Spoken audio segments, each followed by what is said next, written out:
यहां जो उत्साही लोग हैं उन्हें पता नहीं है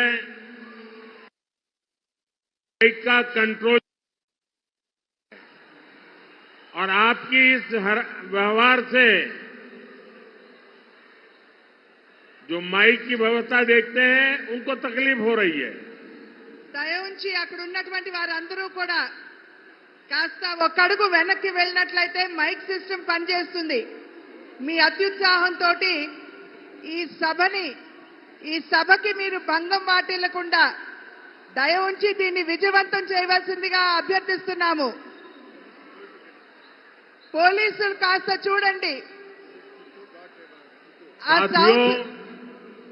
आपका उत्साह, आपका जोश, ये सब मुझे मंजूर है,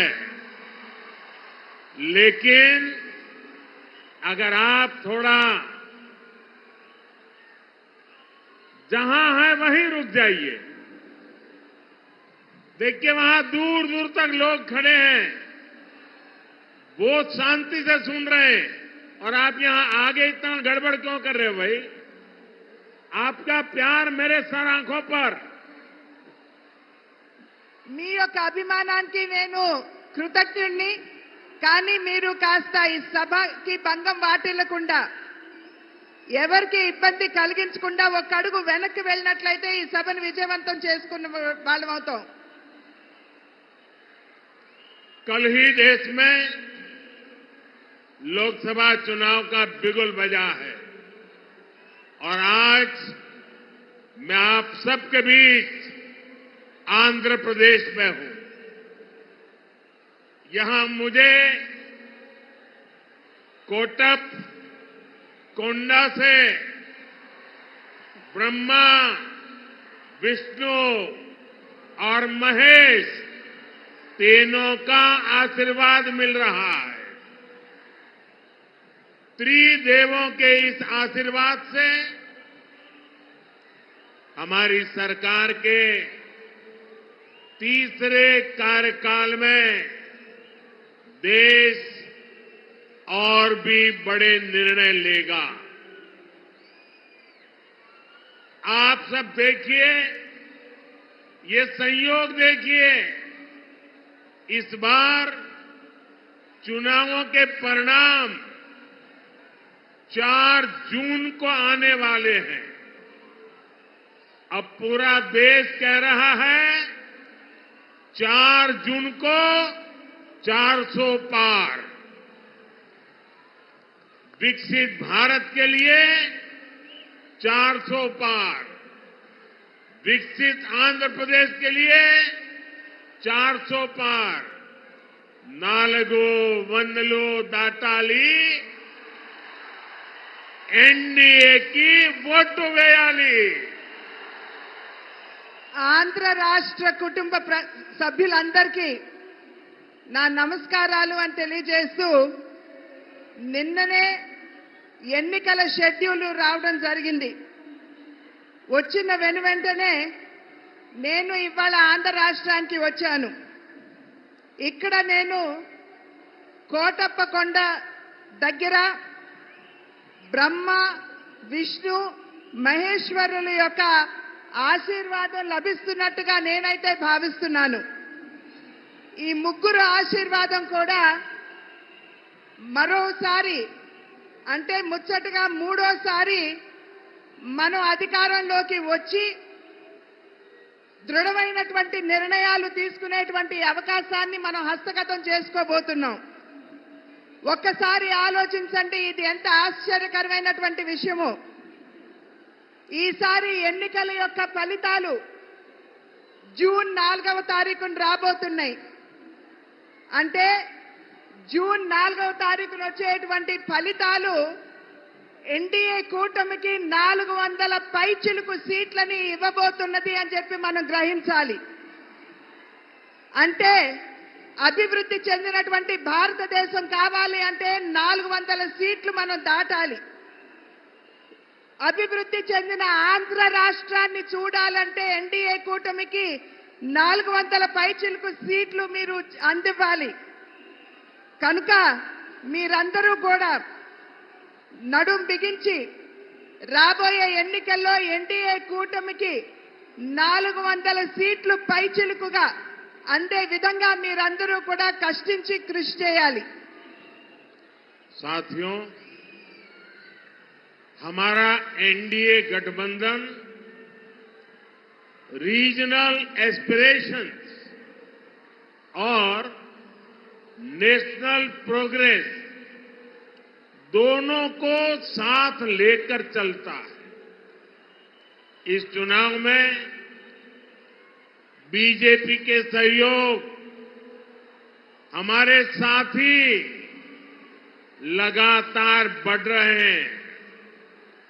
एनडीए की ताकत बढ़ रही है. चंद्रबाबू नायडू और पवन कल्याण दोनों लंबे समय से आप लोगों के हक के लिए, आंध्र के विकास के लिए दिन रात आपके लिए काम करते रहे हैं. एनडीए का लक्ष्य है विकसित भारत के लिए विकसित आंध्र प्रदेश का निर्माण. आंध्र प्रदेश में एनडीए की डबल इंजन सरकार होने से यहां के विकास को और गति मिलेगी. ఎన్డీఏ కూటమి ఏదైతే ఉన్నదో ప్రాంతీయ భావాలతో పాటు జాతీయ యొక్క భావాల్ని కూడా కలుపుకుంటూ అడుగు ముందుకు వేస్తుంది అని చెప్పి మనం అందరం కూడా ఇక్కడ గమనించాలి. ఎన్డీఏ కూటమిలో వచ్చి చేరేటువంటి భాగస్వాముల యొక్క సంఖ్య పెరగడంతో ఎన్డీఏ కూటమి బలం పుంజుకుంటున్నది. చంద్రబాబు నాయుడు గారు కావచ్చు, అదేవిధంగా పవన్ కళ్యాణ్ గారు కావచ్చు, వారిరువురు కూడా చాలా సమయం, చాలా కాలం పాటు ఆంధ్ర రాష్ట్ర వికాసానికి వారు చేసినటువంటి కృషిని మనం ఖచ్చితంగా దాన్ని గమనించవలసినటువంటి అవసరం ఉన్నది. ఎన్డీఏ కూటమి యొక్క లక్ష్యం ఒక వికసిత భారతదేశం, అంటే అభివృద్ధి చెందినటువంటి భారతదేశం. అభివృద్ధి చెందినటువంటి భారతదేశాన్ని గనక మనం లక్ష్యంగా తీసుకున్నట్లయితే ఆంధ్ర రాష్ట్ర అభివృద్ధి కూడా అంతే మనకి ప్రాముఖ్యం అని చెప్పి మనమందరం కూడా గుర్తించాలి. కనుక ఆంధ్ర రాష్ట్రంలో ఎన్డీఏ డబుల్ ఇంజిన్ ప్రభుత్వం అంటే కేంద్రంలో ఎన్డీఏ, అదే విధంగా ఆంధ్ర రాష్ట్రంలో కూడా ఎన్డీఏ ప్రభుత్వం ఉండవలసినటువంటి ఆవశ్యకతను గమనించండి. साथियों, केंद्र की एनडीए सरकार गरीब की सेवा करने वाली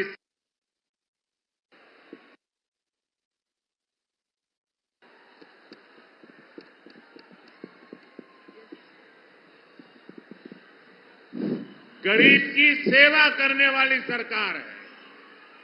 गरीब की चिंता करने वाली सरकार है. हमारी सरकार के 10 साल में 25 करोड़ लोग गरीबी से बाहर निकले हैं. पूरी दुनिया में एनडीए सरकार के विकास कार्यों की चर्चा हो रही है.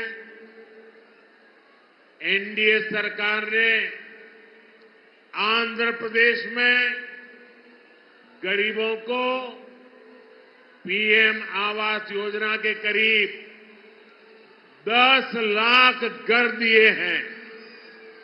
यहां पलनाडु में गरीबों को करीब 5,000 पक्के घर बनाकर दिए गए हैं. जल जीवन मिशन के तहत आंध्र प्रदेश के करीब 1 करोड़ परिवारों तक नल का कनेक्शन पहुंचा है. आयुष्मान भारत योजना के तहत यहां 1.25 करोड़ से ज्यादा गरीबों ने अपना मुफ्त इलाज कराया है। आज एनडीए सरकार की वजह से यहां पलनाडु के 5 लाख से ज्यादा जरूरतमंदों को मुफ्त राशन भी मिल रहा है। हमारी सरकार किसानों की छोटी छोटी जरूरतों को भी ध्यान रख रही है। पीएम किसान सम्मान निधि के तहत यहां पलनाडु के किसानों को 700 करोड़ रुपए से ज्यादा दिए गए हैं। यहां केंद्र सरकार की योजनाएं और बेहतर तरीके से लागू हो, इसके लिए आपको ज्यादा से ज्यादा संख्या में एनडीए के सांसद, एनडीए के विधायक, इनको जिताना है। एनडीए के सभी सांसद, एनडीए के सभी विधायक बहुत सेवा भाव से आपके लिए काम करेंगे, ये मोदी की गारंटी है। కేంద్రంలో ఉన్నటువంటి ఎన్డీఏ ప్రభుత్వం ఏదైతే ఉన్నదో సేవా నిరతితోటి దేశంలో ఉన్నటువంటి వారందరికీ కూడా సేవను అందించడంలోనే నిమగ్నమై ఉన్నది అని చెప్పి మీ అందరికీ తెలియజేస్తూ, దేశంలో ఉన్నటువంటి పేదవాడి గురించి ఆలోచించేటువంటి ప్రభుత్వం ఎన్డీఏ ప్రభుత్వం. ఇవాళ దగ్గర 30 కోట్ల మందిని, దేశ జనాభాలో 30 కోట్ల మందిని పేదరికం నుండి వెలుపలికి తీసుకొచ్చినటువంటి ఘనత కూడా ఎన్డీఏ ప్రభుత్వానికే దక్కుతుంది అని చెప్పి తెలియజేస్తున్నాను. ఎన్డీఏ ప్రభుత్వం ఏదైతే ఉన్నదో ఇవాళ ప్రధాన్ మంత్రి ఆవాస్ యోజన కింద రాష్ట్రానికి 10 లక్షల ఇళ్లు ఇవ్వడం జరిగింది. ఈ 10 లక్షల ఇళ్లలో పల్నాడు ప్రాంతంలో దగ్గర 5,000 పక్కా గృహ నిర్మాణం ఈ పల్నాడు ప్రాంతంలోనే పేదల కోసం చేశారు అని చెప్పి మీకు తెలియజేసుకుంటున్నాను. జల్ జీవన్ మిషన్ అంటే పేదవారికి త్రాగటానికి శుద్ధమైనటువంటి నీరు అందించే కార్యక్రమంలో భాగంగా ఆంధ్ర రాష్ట్రంలో దగ్గర 1 కోటి కుటుంబాలకి మరి ఎటువంటి డబ్బు తీసుకోకుండా ఉచితంగానే నల్లా కనెక్షన్లు ఇచ్చినటువంటి విషయాన్ని కూడా మీ అందరికీ తెలియజేస్తున్నాను. ఆయుష్మాన్ భారత్ అనేటువంటి ఒక బృహత్తరమైనటువంటి కార్యక్రమం పేదల యొక్క ఆరోగ్యాన్ని దృష్టిలో పెట్టుకుని ఆయుష్మాన్ భారత్ కింద దగ్గర 1,25,00,000 మందికి ఇవాళ ఆయుష్మాన్ భవ కింద వారికి ఎటువంటి డబ్బు తీసుకోకుండా ఉచితంగానే వైద్య సౌకర్యాన్ని కేంద్ర ప్రభుత్వం అందిస్తున్నటువంటి విషయాన్ని కూడా మీకు తెలియజేస్తున్నాను. ఇవాళ ఆంధ్ర రాష్ట్రంలో చిన్న సన్నకారు రైతులు ఎవరైతే ఉన్నారో వారందరికీ కూడా కిసాన్ సమ్మాన్ నిధి కింద 700 కోట్ల రూపాయలు ఆంధ్ర రాష్ట్రంలో ఇవ్వడం జరిగింది. ఇది ఈ రకమైనటువంటి కార్యక్రమాలు ప్రజా సంక్షేమానికి, అభివృద్ధికి పెద్దపీట వేసే కార్యక్రమాలు మనం ఇక్కడ నిర్విఘ్నంగా జరుపుకోవాలంటే పెద్ద సంఖ్యలో ఎన్డీఏ పార్లమెంట్ సభ్యుల్ని, ఎన్డీఏ ఎమ్మెల్యేని ఖచ్చితంగా మీరు ఏదైతే ఉత్సాహం కనబరుస్తున్నారో, ఒక పక్క కూటమి పట్ల మీకున్నటువంటి విశ్వాసాన్ని, అభిమానాన్ని తెలియజేస్తూ రెండవ పక్కన ఆంధ్ర రాష్ట్ర ప్రభుత్వంపై మీకున్నటువంటి కోపాన్ని కూడా ఈ రకంగా మీరు తెలియజేస్తున్నారు అని చెప్పి భావిస్తున్నాను.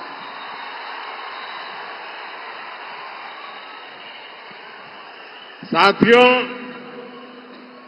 आंध्र के युवा के सामर्थ्य को और बढ़ाने के लिए हम राज्य को देश का बड़ा एजुकेशन हब बना रहे हैं।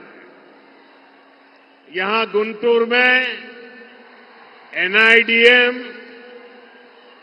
पलास समुद्रम में national academy of customs, indirect taxes and narcotics,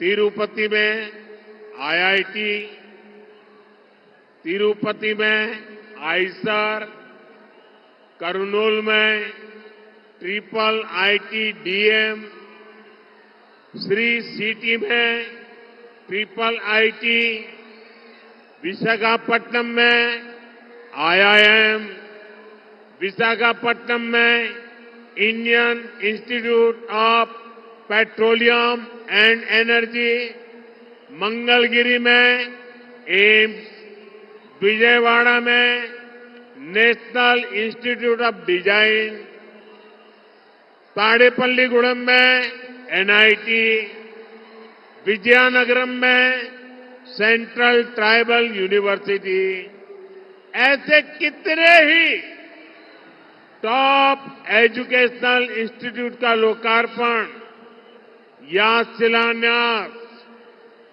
केंद्र की एनडीए सरकार ने किया है, जो आपके युवाओं का भाग्य बदलने वाला है।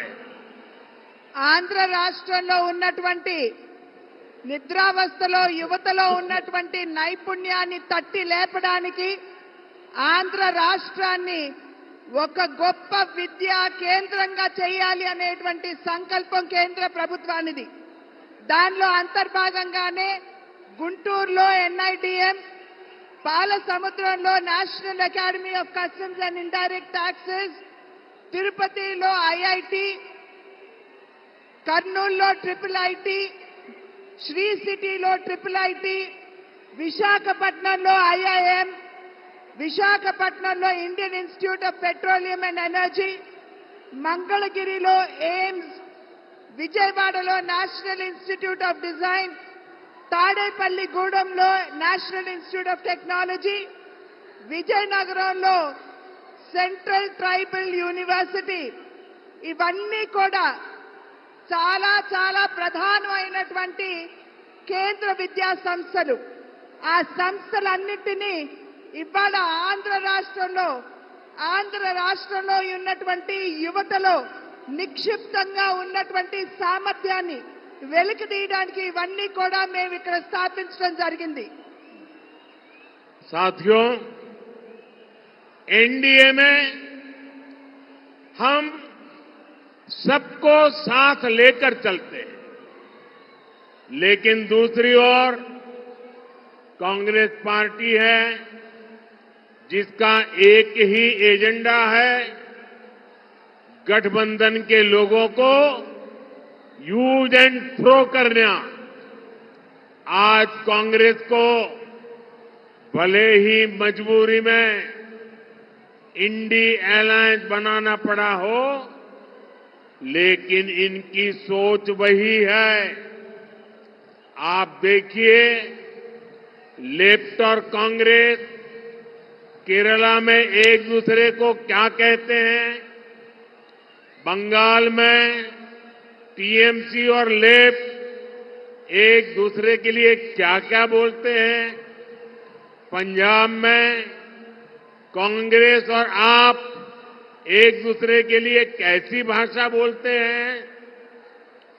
जो लोग चुनाव से पहले अपने फायदे के लिए ऐसे लड़ते हो, ऐसे झगड़ते हो, वो चुनाव के बाद क्या करेंगे, ये आप इसका अंदाजा लगा सकते हैं। ఎన్డీఏ కూటమి ఏదైతే ఉన్నదో ప్రతి ఒక్క ఎన్డీఏ భాగస్వామిని కలుపుకుని ముందుకు వెళ్ళడంలోనే విశ్వాసాన్ని ప్రదర్శిస్తుంది. కానీ ఏదైతే ఇప్పుడు మనం ముందు చూస్తున్నామో, మన ముందుకు వచ్చినటువంటి ఇండియా కూటమి ఏదైతే మనం చూస్తున్నామో, ఆ కూటమిలో ఉన్నటువంటి వారందరూ కూడా ఒకరినొకరిని ఉపయోగించుకుని కేవలం అంతవరకే పరిమితం చేస్తూ యూజ్ అండ్ త్రో అంటే వాడి ఆ తర్వాత విసిరు వేయడం మీదే వారి దృష్టి అంతా కేంద్రీకృతమై ఉంటుంది అని చెప్పి మనం అందరం కూడా గమనించాలి. ఇవాళ కాంగ్రెస్ పార్టీ మరి ఒక రకమైనటువంటి వారికి ఎటువంటి ముందు చూపు లేకుండా వారు అందరితో కలిసి మన ముందుకు వచ్చిన ఒక్కసారి ఈ కూటమి భావజాలం మీద మీరు దృష్టి కేంద్రీకరించండి. కేరళలో లెఫ్ట్ కావచ్చు, కాంగ్రెస్ కావచ్చు, ఒకరినొకరు ఏ విధంగా తిట్టుకుంటారో ఆడిపోసుకుంటారో ఒక్కసారి గమనించండి. అదేవిధంగా బెంగాల్లో, వెస్ట్ బెంగాల్లో తృణమూల్ కాంగ్రెస్ మరియు లెఫ్ట్ ఒకరినొకరిని ఏ విధంగా దూషించుకుంటారో ఒక్కసారి ఆలోచించండి. అదేవిధంగా పంజాబ్ లో కాంగ్రెస్ పార్టీ, ఆప్, ఈ రెండు పార్టీలు కూడా ఒకరినొకరు ఏ విధంగా దూషించుకుంటారో ఒక్కసారి మీరందరూ కూడా గమనించాలి. అంటే కేవలం తమ యొక్క స్వలాభం, వారి యొక్క స్వార్థం తప్పించి దేశ ప్రయోజనాలు వారి దృష్టిలో లేనటువంటి సందర్భంలో వారు ఏ రకంగా ముందుకు వస్తారు, ఏ రకమైనటువంటి పాలనని దేశానికి అందివ్వగలరో ఒక్కసారి మీరందరూ ఆలోచించండి. साथियों, मुझे याद है कि कैसे राम मंदिर के लोकार्पण पर्व के दिन पूरे राज्य में रामलला के फिर घर लौटने का उत्सव मना था. तेलुगु लोग कभी नहीं भूल सकते कि एनटीआर गारू कैसे वो भगवान राम और भगवान कृष्ण के रोल को जीवंत कर देते थे. उन्होंने जीवन भर किसानों और गरीबों के हक की लड़ाई लड़ी थी और इस वजह से उन्हें कांग्रेस के अत्याचारों को भी सहना पड़ा था. कांग्रेस ने हमेशा आंध्र प्रदेश के गौरव का अपमान किया है. ये हमारी सरकार है जिसने हमेशा आंध्र गौरव का सम्मान किया. पिछले वर्ष ही हमारी सरकार ने एनटीआर गारू के शताब्दी वर्ष पर स्मारक सिक्का जारी किया था. कुछ समय पहले ही एनडीए सरकार ने तेलुगु धरती के सपूत पीवी नरसिम्हा राव जी को भारत रत्न दिया. कांग्रेस ने कैसे उनका अपमान किया था, मैं इसके विस्तार में नहीं जाना चाहता, लेकिन ये बीजेपी है, एनडीए है, जो हमेशा पार्टी लाइन से ऊपर उठकर देश के लिए समर्पित नेताओं का सम्मान करती है. ఒక్కసారి మనం తిరిగి చూసుకున్నట్లయితే మనం ఇంతకు ముందే శ్రీరాముణ్ణి ఒక భవ్యమైనటువంటి మందిరాన్ని నిర్మాణం చేసి వారిని తీసుకుని వచ్చి అక్కడ పునఃప్రతిష్ఠ చేయడం జరిగింది. శ్రీరాముడి గురించి మనం ఒక్కసారి గుర్తు చేసుకున్నట్లయితే మన కళ్ళ ముందు సాక్షాత్కరించేది నందమూరి తారక రామారావు గారు. వారు ఏ విధంగా శ్రీరాముడిగా, శ్రీకృష్ణుడిగా వారు నటించడం గారు జీవించారో మనందరికీ తెలిసినటువంటి విషయమే. వారు నందమూరి తారక రామారావు గారు వారి జీవితాన్ని పేదల కోసం, రాష్ట్రంలో ఉన్నటువంటి రైతుల కోసం, వారి వారి హక్కుల కోసం చేసినటువంటి పోరాటాన్ని, వారికి అందించినటువంటి సేవని ఇక్కడ మనం ఖచ్చితంగా గుర్తు చేసుకోవాలి. అదేవిధంగా వారు కాంగ్రెస్ పార్టీ తరఫున అప్పుడు ఉన్నటువంటి కాంగ్రెస్ ప్రభుత్వం ఏ విధంగా వారిని ఇబ్బంది పెట్టిందో మనందరికీ తెలియనటువంటి విషయం కాదు. కాంగ్రెస్ ప్రభుత్వం ఎప్పుడూ కూడా ఆంధ్ర ప్రజల యొక్క ఆత్మ గౌరవాన్ని దెబ్బతీసినటువంటి విషయాన్ని మనం ఇక్కడ గుర్తు చేసుకోవాలి. నేను మళ్ళీ మీకు గుర్తు చేస్తున్నాను, నందమూరి తారక రామారావు గారి 100 సంవత్సరాలు గడిచినటువంటి సందర్భంలో వెండి నాణాన్ని కూడా వారి పేరు మీద విడుదల చేయడం జరిగింది.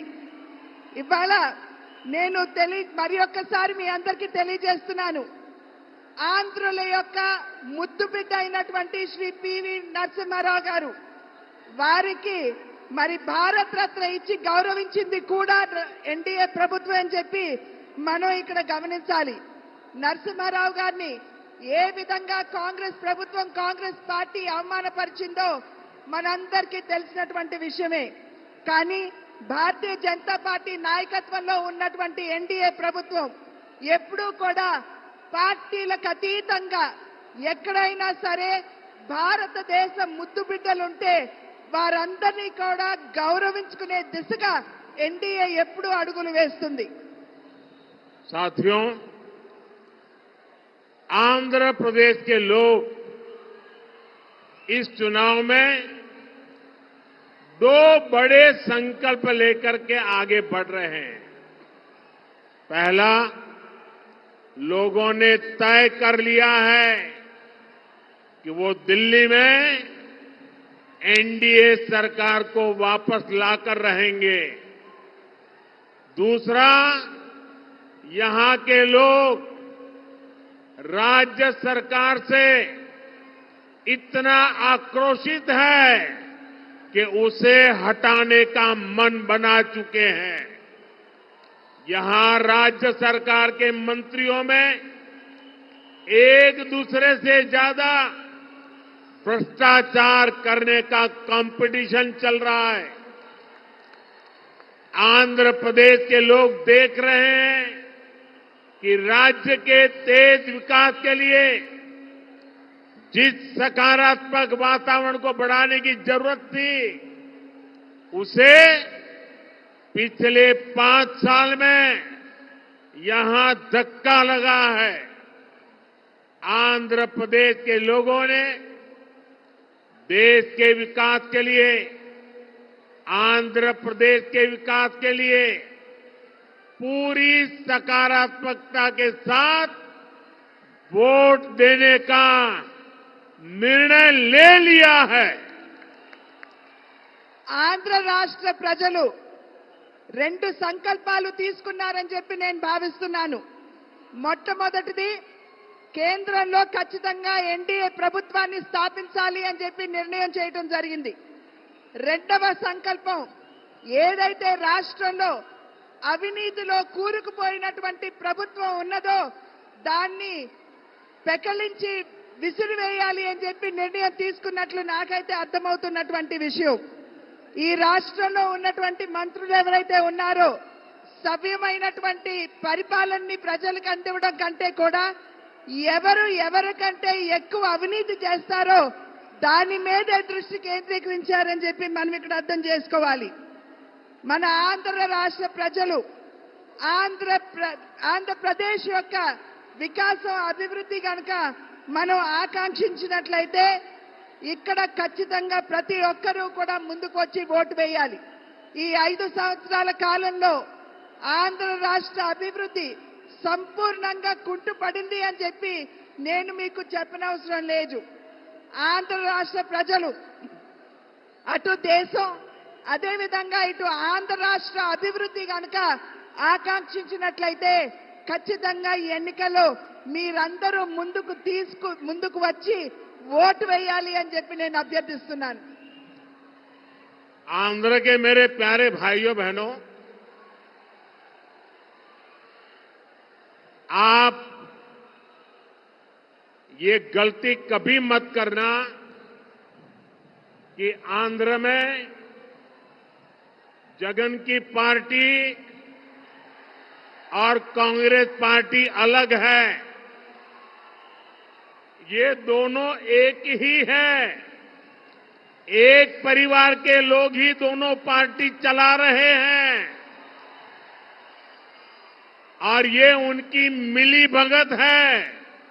कि जो सरकार के प्रति गुस्सा है वो थोड़ा गुस्सा कांग्रेस की तरफ चला जाए ताकि एनडीए के लोगों को लाभ न मिले। तो ये दोनों की चालाकी है, ये दोनों एक ही चट्टे बट्टे के आजू बाजू है, कोई गलती मत करना। ఆంధ్ర రాష్ట్ర ప్రజలు మీరు గమనించవలసినటువంటి విషయం, ఇక్కడ కాంగ్రెస్ పార్టీ మరియు వైఎస్ఆర్సీపీ వేరు వేరు పార్టీలు కాదు, రెండు పార్టీలు కూడా ఒకే వరలో ఉన్నటువంటి ఖడ్గాలు. ఈ రెండు పార్టీలు ఒకే కుటుంబం నుండి వచ్చినటువంటి నాయకత్వం వహిస్తున్నటువంటి విషయాన్ని మనమందరం కూడా గమనించాలి. ఇక్కడ చాలా తెలివిగా వైఎస్ఆర్సీపీ మరి వారి మీద ఉన్నటువంటి ఏదైతే కోపం ఉంటుందో ప్రజల మనసుల్లో దాన్ని నెమ్మదిగా కాంగ్రెస్ వైపు మళ్లించడానికి చూస్తున్నారు. కనుక మీరు తెలివిగా అటు చీలకుండా మన ఓటు ఎటు పోకుండా మీరందరూ జాగ్రత్తగా ఎన్డీఏకే మీరు ఓటు వేయాలి. साथियों, अगले 5 साल आंध्र प्रदेश के तेज विकास के लिए बहुत जरूरी है। अगले 5 साल विकसित आंध्र की नींव मजबूत करने वाले होंगे। अगले 5 साल आंध्र प्रदेश में गरीब कल्याण की योजनाओं के विस्तार के होंगे। अगले 5 साल आंध्र के युवाओं, यहां की महिलाओं को नए अवसर देने वाले होंगे। अगले 5 साल आंध्र प्रदेश में इंफ्रास्ट्रक्चर डेवलपमेंट को नई ऊंचाई पर ले जाने वाले होंगे। अगले 5 साल आंध्र प्रदेश में पोर्ट लेड डेवलपमेंट के होंगे, ब्लू इकोनॉमी के विस्तार के होंगे। और इसलिए आपको डबल इंजन की सरकार के लिए आंध्र की विधानसभा में और दिल्ली में लोकसभा के लिए वोट करना है। आपको विकसित भारत के लिए वोट करना है। రాబోయే 5 సంవత్సరాల కాలం మనకి చాలా ప్రధానం అని చెప్పి మీరందరూ కూడా గమనించాలి. రాబోయే 5 సంవత్సరాల కాలంలో మీరు గనక ఎన్డీఏకి ఓటు వేసినట్లయితే ఆంధ్ర రాష్ట్రంలో ఇక్కడ కూటమి, కేంద్రంలో కూడా ఎన్డీఏ సర్కార్ కనుక ఉన్నట్లయితే ఇక్కడ మనం అభివృద్ధి చెందే ఆంధ్ర రాష్ట్రానికి తిరిగి మనం పునాది వేసుకుంటాం. రాబోయే 5 సంవత్సరాలు రాష్ట్రంలో ఉన్నటువంటి పేదల కళ్యాణాన్ని, వారి యొక్క సంక్షేమాన్ని ఆకాంక్షించుకునేటువంటి ప్రభుత్వానికి మనం పునాది వేస్తాము. రాబోయే 5 సంవత్సరాల కాలంలో రాష్ట్రంలో ఉన్నటువంటి యువత మరియు మహిళలు వారికి కొత్త అవకాశం ఇచ్చేటువంటి ప్రభుత్వానికి మీరు పునాది వేస్తారు.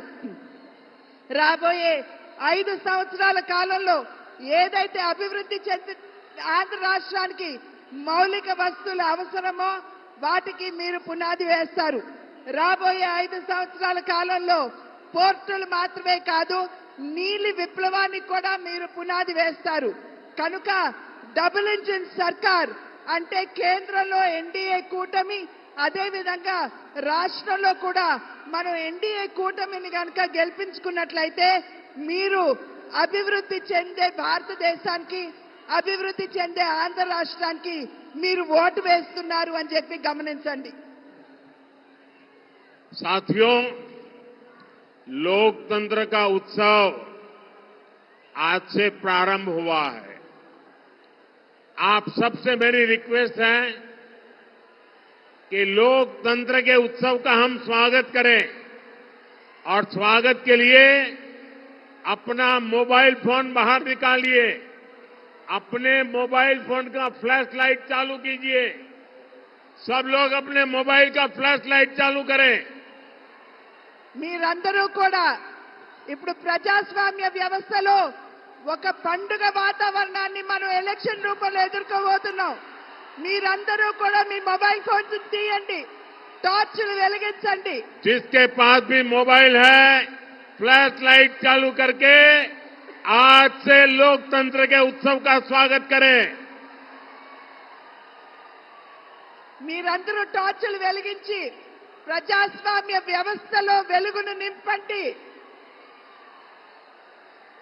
ये विशाल जनसागर दिल्ली को भी संदेश देगा और आंध्र के घर घर में भी संदेश देगा।